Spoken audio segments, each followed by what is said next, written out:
Well, good afternoon. This is meteorologist Aaron Colby. Let's take a look at some of the things that we are looking at out there right now. It's been a very rainy day so far, especially for our coastal areas. And, well, we're expecting a lot more rain over the next day or two. So let's take a look at what this looks like. First of all, let's start off with a couple of the alerts that are still in effect as of right now. We are looking at a coastal flood alert. This is for southern Hancock County. This is because of the strong winds coming out of the east. We could continue to see higher than normal tides over the next 24 hours as that rough water and some of the heavy winds pushing that tide just a little bit higher than normal. Now, there is also the flood watch. This continues through Saturday morning, and this is going to be because of this continuous periodic heavy rain that continues to move onshore. This is for our southern three counties. This is going to be for Hancock, Harrison, and Jackson County. Now, here's what things do look like out there at the moment. We are still seeing very heavy rainfall move into portions of Hancock and Harrison County, beginning to make it all the way up into Pearl River County as of about just a little after 2 o'clock, and we are still beginning to see some of those heavier bands approaching the area. We will continue to periodically see some of these heavier bands move onshore over the next couple of hours. Now, this is all because of this low pressure system that we've been tracking over the past couple of days. The stationary front just to our south, allowing for a lot more rainfall, and also supported by that low pressure system. Now, of course, the National Hurricane Center does have this area marked as a low chance of developing over the next 7 days. Now, there is a very low chance of this developing as another cold front pushes it once we get into the weekend. However, even though this is not expected to develop into a tropical system, we could definitely still see a lot of rainfall, especially as we go over these next 24 hours. And you can see here, very heavy rainfall, especially for the immediate coastline, mainly south of I-10. We could be seeing 3 to 5 inches of rain over the next 5 days. The majority of that will be here within the next 48 hours, so just about the next 2 days is where the majority of this rainfall will be falling because of that low pressure system. Now, you look at just a little bit to the north and you see those inland areas, and it's not going to be nearly as much rain. Now, this is very dependent on exactly how far north the stationary front creeps and exactly where that low pressure system ends up tracking. But overall, our further inland areas are expecting a lot less rain, with about 1 to 2 inches expected. Some areas could get up to about 2.5 if that low pressure system does move just a little bit further north than what is expected. Now, one of the biggest concerns with this system is going to be the flash flooding potential, mainly for Louisiana, parts of New Orleans. Getting continuous rainfall could lead to flash flooding at times. This is also going to be a problem for Hancock County that has seen a lot of rain already today.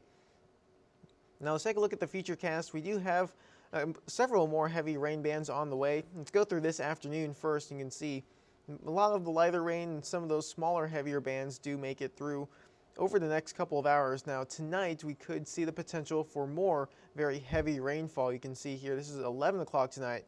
More of the thunderstorm activity and very heavy rain there in portions of Hancock and Harrison County. This does slowly move towards the east. We do get some of that heavier rain making it further into South Mississippi by about the 4 or 5 a.m. hours. And then 6 o'clock tomorrow morning, very heavy rain still along our coastal communities, slowly making its way further inland. It does break up as it moves inland over time, so you could see inland areas getting periodic heavy rain. Most of the heavy rain and thunderstorm activity will stay near or south of I-10. Now, let's keep on going into tomorrow afternoon, and you can see here a lot of those rain bands do develop offshore. The heaviest rain expected to stay offshore. However, we could continue to see some more of those spotty showers and thunderstorms and periodic heavy rain slowly making its way further inland throughout the day. Let's take a quick look at the weekend. Now, we do have a little bit of a cool down on the way. We do have another cold front approaching the area. Now, this arrives early Sunday morning. This is the forecast for 6 a.m. when the front does reach us at 6 a.m. on Sunday. Now, this cold front will be bringing a lot of cooler and much drier air into the area. It'll also help push that low pressure system a little bit further away from us and also stops it from developing into a tropical system. That's why there is a very low chance of this actually becoming a tropical system.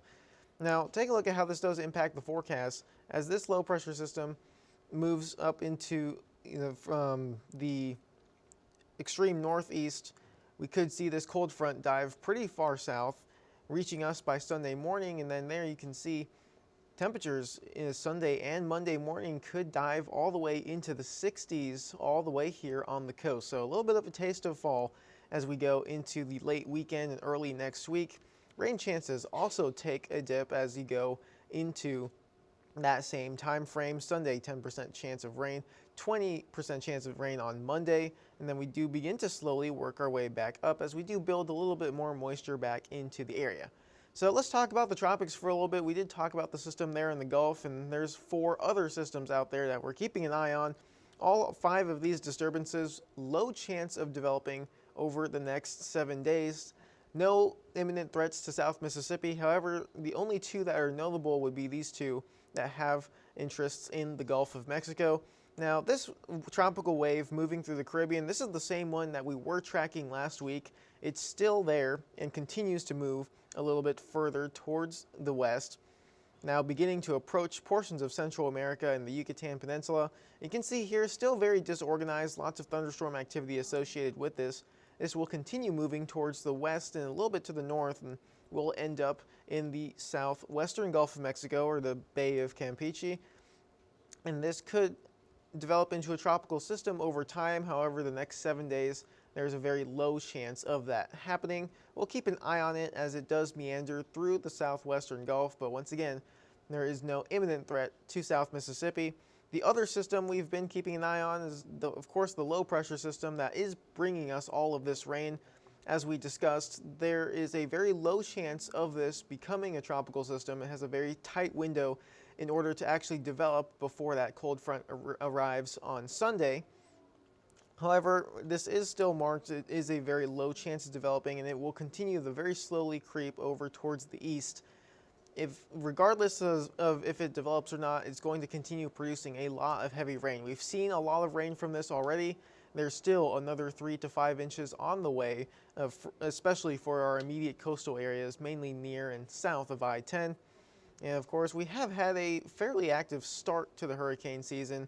Earlier, we did have Hurricane Beryl, Debbie, and Ernesto, 3 hurricanes, 2 tropical storms. We're already at the F name at the moment. The next name, Francine, Gordon after that, and as of right now, once again, 5 areas in the Gulf or in the Atlantic, but all 5 with a very low chance of developing into a system over the next 5 days. So let's take a look at the 7-day forecast here in South Mississippi. Very rainy the next 2 days because of that low pressure system in the Gulf of Mexico. The cold front arrives early Sunday morning, brings those rain chances down, and we do continue to see those temperatures go down as well. Sunday and Monday morning, we could see temperatures all the way down in the 60s.